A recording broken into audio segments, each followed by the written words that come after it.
get some text messages or emails, well, that move could land you in jail under a law intended to prevent identity fraud. A Michigan man could spend 5 years in prison for reading his soon-to-be ex-wife's emails. Financially, physically, emotionally, it's rough. I mean, I've been utterly destroyed by this in so many ways. Through the emails, he learned his wife was having an affair with a man who previously was arrested for domestic violence, and apparently this was also her ex-husband.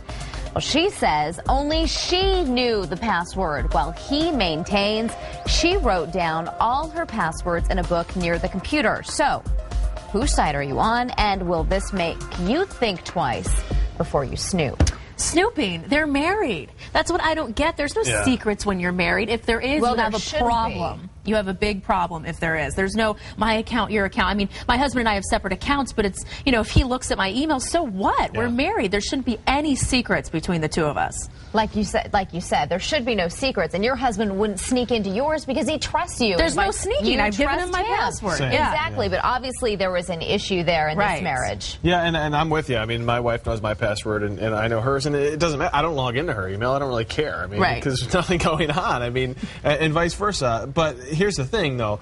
I think the debate here is, did she write down her passwords, or did he, you know, maybe hack the computer to snoop her passwords out? Because then you start getting into some serious digital fraud issues, some cyber, cyber logs and all that kind of stuff. And then, I mean, but it's weird because at the same time, it's his computer, her computer. Right. And should he face prison time? No. Yeah. They were married. I could see if it was after the fact they were divorced. Maybe she had some sort of restraining order against him and he hacked into the computer. But this just seems a little...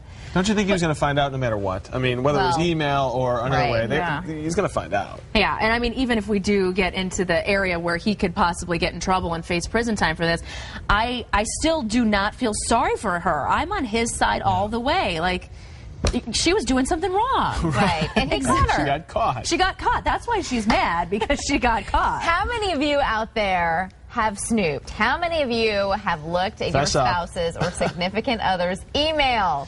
Yeah, and it's kind of, but again, who's willing to fess up to that? I haven't had to because, like I said, I mean, it's everything's open. I mean, and I don't consider it snooping. If I were to look at Kirk's email, that's snooping. Yeah, if I were to look at Steven's email, that's the way it rolls. If you were to look at you put a ring on it. That's mine.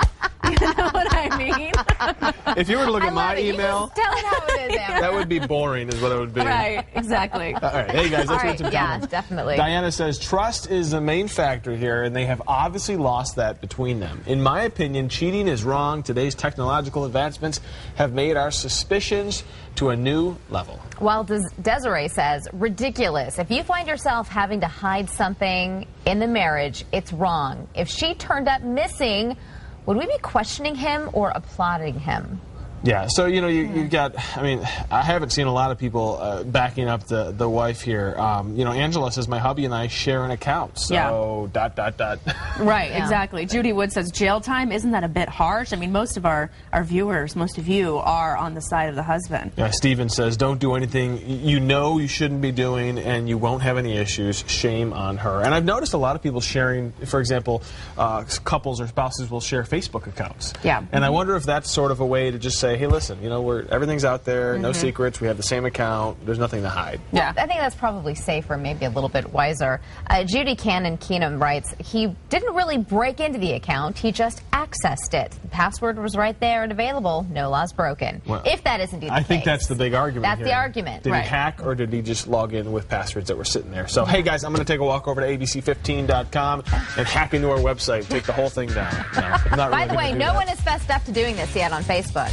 I don't know. Nobody has? No one has fessed up. We're going to follow it. If you've ever snooped and you'd like to tell us, fess up, log on. Hey, we've got our Facebook page. That's the easiest way to get a hold of us. Now at 9, and then we've got our Twitter. We're always following Twitter. Use the hashtag #PoundNow9, and you can email us the old school way. Did you ever think email would become the old school way? No. Now at abc15.com.